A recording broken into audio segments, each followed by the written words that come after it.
Hello and welcome to week 9 in biopsychology, and welcome back from spring break. Whether it was a real vacation or whether you had just a few less things to do this week, I hope it was restful. Come in and finish the rest of the semester really strong. So this week we are going to be engaging a discussion on movement and the biopsychology of movement. This is both a central nervous system and obviously a peripheral nervous system, how we move about, autonomic systems versus voluntary systems, all of that. In the discussion, I'm going to have you do something which is actually pretty difficult to do, and that is to take some sort of habitual thing that you do. What comes to mind, of course, is riding a bike, but that's, of course, a very complex act. It can simply be, as I'm looking at my little can of Pepsi here, it can be just opening up the can of Pepsi. You probably, if you don't like Pepsi, you can substitute your own drink there. You could probably do that without even thinking. You could pick it up, pop it open, you're ready to go. But what I'm asking you to do is to discuss the complexity of that very, very simple thing to do. The touch senses, the small movements, the movements of the finger to get underneath the tab, depending on how tight it is against the metal, but just being very introspective about all the different things that you're doing. If you're holding up the can, how much pressure do you have to hold onto that can, but not too much because you'll crush the can? How, all balancing it, where do you're automatic pointing it away in case there's a spray coming out of all of that. Just go right into all those details and let's have a discussion about that kind of, thousands and thousands, if not millions of signals being translated for a simple task like opening up a can of soda. In the Chapter 9 quiz, what I want you to look at is the muscle tissue that is activated while we're exercising, working out, or just, moving about. And fatigue. Now, what you're going to find is that there's mention in the course book and in the textbook about muscles that don't fatigue. And it has to do with whether or not the respiration of that particular tissue is aerobic or anaerobic.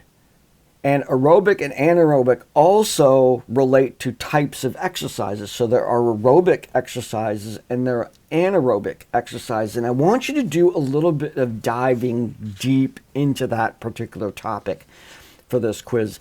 Look it up in the book, look it up on the web, look it up in other resources about anaerobic and aerobic muscle tissue, its relationship to moving about, fatigue, and the different kinds of exercises that lead to aerobic. So we even have a type of exercise called aerobics.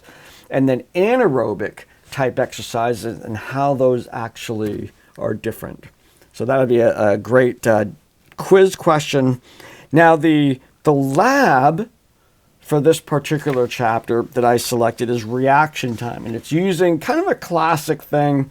It's sort of a trick that you see sometimes being used to challenge people in terms of how fast they can catch that ruler. You hold a ruler above them and they're trying to, and you let it go, and whether or not they can catch it before it falls all the way through. We can use that same trick to get a measure of reaction time. So let's take a look quickly at the course book. In the course book, at the end, the last chapters where you see all of the different labs, we have here, here's the ruler. And what you're going to learn from that, kind of read through all this. But there is a little bit of math. And here's the math right here, where you're going to be having this ruler fall, and you're going to measure how far it falls based on the centimeters. It's got to be metric because that's what the formula is based on. So you get a metric ruler and you measure, essentially, you're holding the ruler and it's at 10 centimeters, and drop it and it goes to 5, that means 5 centimeters. If it dropped 5 centimeters between the time that the person saw it dropping and then they grasped onto it. You might have to adjust that. If they're not really fast, they might, if they're holding it really kind of low like that, you might have to lift it up a little bit so they'll have a chance to grasp it. And you measure that distance that it falls. You take each one of those, the average distance in centimeters, and you divide it by 100. This will give you meters instead of centimeters. So it's a fraction of a meter. So that's why you divide by 100. There's 100 centimeters in a meter.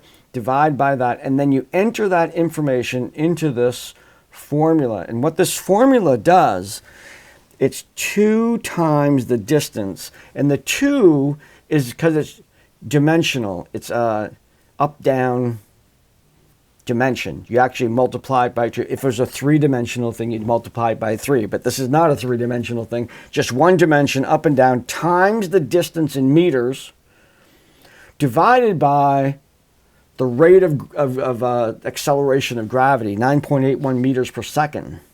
You take the square root of that, and that's going to give you your reaction time in meters per second. It's actually not really reaction time as much as it's reaction speed.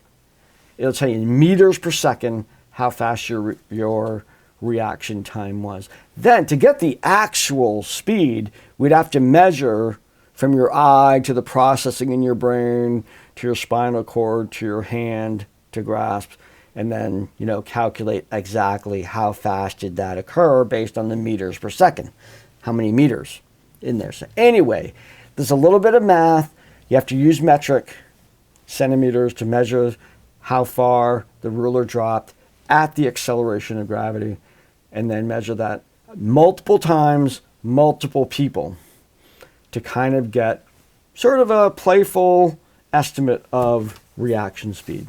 And it will be in the units of meters per second. So make sure you keep your units there. So just like old classic algebra math, make sure you follow your units. The divisor is the speed of gravity, and the top being the distance. So the distances cancel each other out, and you're left with seconds. So anyway, there you go.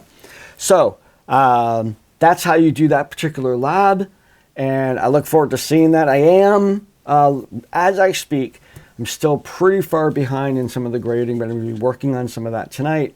So hopefully over the next week, you'll start getting some feedback on these labs that you've been doing.